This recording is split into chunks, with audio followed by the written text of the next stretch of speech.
¿Quién fue Homero? Es la pregunta del millón, ¿verdad? Uf, desde luego. ¿Existió de verdad una persona, un genio solitario que compuso la Ilíada y la Odisea? ¿O es solo, no sé, un nombre que le pusimos a siglos de tradición oral? Es la famosa cuestión homérica, sí. Y es que es fascinante. Una cuestión que, bueno, hay que decirlo, probablemente nunca resolveremos con un DNI y una fecha de nacimiento. No, claro. Y esa es un poco la belleza del análisis que vamos a explorar. No se trata de ser detectives históricos. El objetivo es más bien entender la energía, el evento cultural que representa ese nombre, Homero. Porque eso es lo increíble. Los antiguos griegos contaban historias sobre él que eran pura fantasía. Totalmente. Que si nació de un río, que si era ciego, que si murió de una forma ridícula. Pero a pesar de todo, de las contradicciones, jamás dudaron de que existió. No, nunca. Para ellos era necesario. Tenían que ponerle un rostro, una historia a esa fuerza casi sobrehumana que sentían en los versos. Y para explorar esa fuerza nos basamos en dos pilares, ¿no? Exacto. El primero, evidentemente, son los poemas. Y hay que insistir en esto.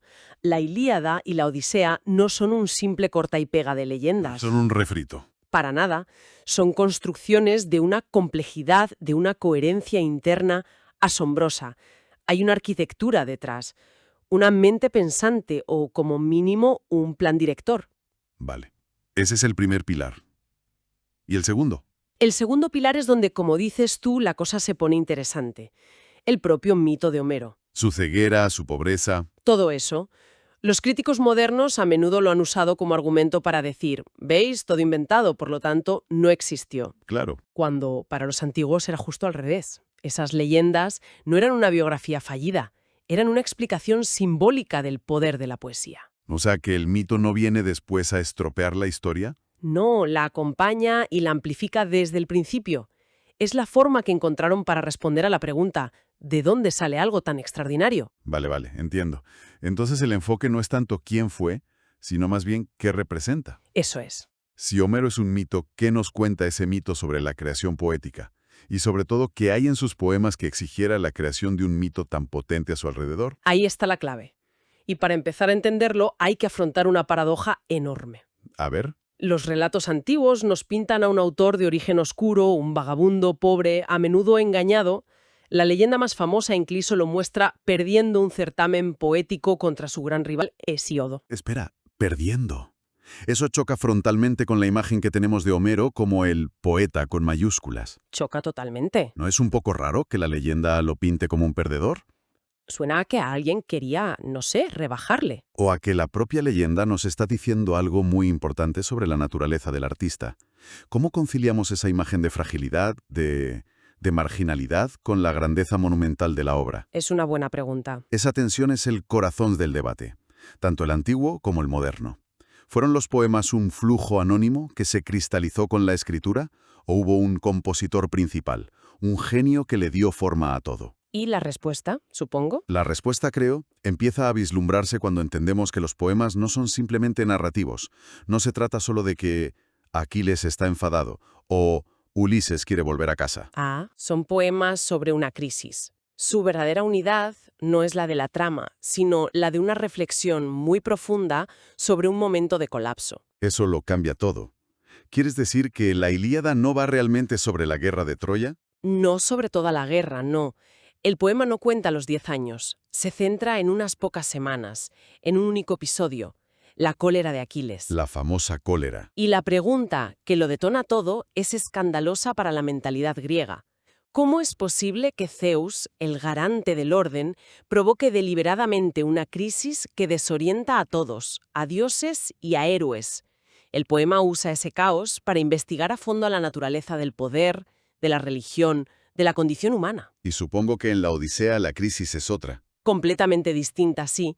Ya no es el caos del campo de batalla, es algo más sutil. Quizás la pregunta de qué significa volver a la normalidad después del trauma. Has dado en el clavo. La pregunta central de la Odisea es ¿qué es una sociedad funcional?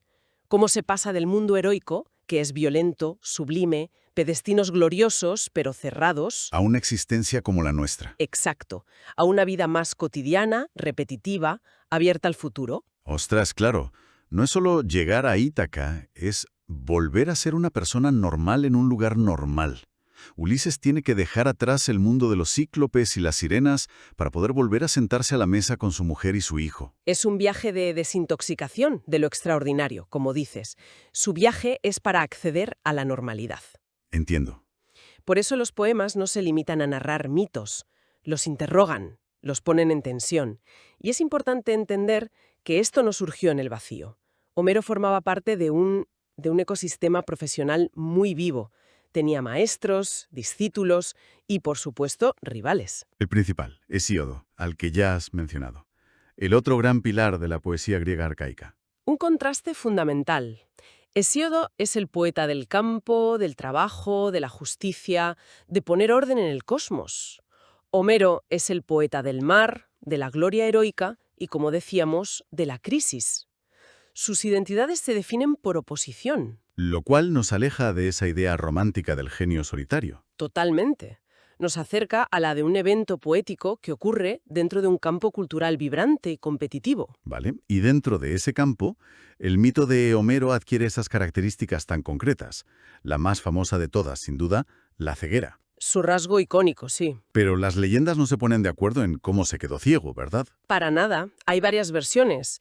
Una dice que nació ciego, otra que la propia Helena lo cegó, furiosa por cómo la había retratado. Qué bueno. Y hay una tercera que es fascinante. Cuenta que le pidió a la diosa Tetis ver a su hijo Aquiles en todo su esplendor, y el resplandor de sus armas divinas lo dejó ciego. Me parece una idea potentísima. Que la ceguera no sea una carencia, sino una condición necesaria para la visión poética. Es casi como si tuvieras que desconectarte de las apariencias del mundo para poder contar su verdad. Te aísla del ruido para que puedas escuchar a las musas. Es que has descrito perfectamente el arquetipo del vidente ciego. La ceguera física abre la puerta a una visión interior, a la inspiración divina. El propio Homero nos da el modelo en la Odisea con el personaje de Demodoco, el Aeda ciego. Ah, es verdad. De él se dice que la musa le dio un bien y un mal. Le privó de los ojos y le dio un canto que deleita. Un bien y un mal. Un intercambio. Sacrificas la vista común para obtener una vista superior. Y esto nos lleva a una distinción clave que hace el propio Homero sobre las formas de conocimiento. Por un lado está lo que los griegos llamaban autopsia. Que no tiene que ver con la medicina. No, significa literalmente verlo con los propios ojos. Es el conocimiento del testigo directo.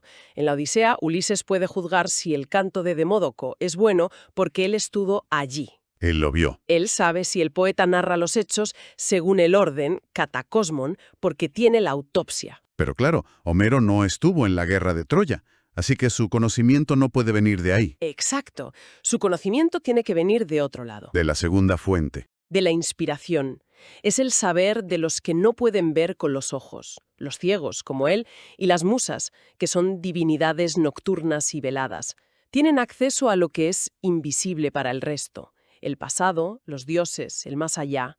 La ceguera es el precio y la prueba de ese acceso. ¿Y esa idea del artista imperfecto que crea la perfección? ¿Hay algún otro modelo en la mitología griega? Lo hay, y es fundamental. El dios Hefesto, El herrero del Olimpo. él mismo. Es cojo, torpe, sudoroso. Los demás dioses se ríen de él, y sin embargo es el artesano divino.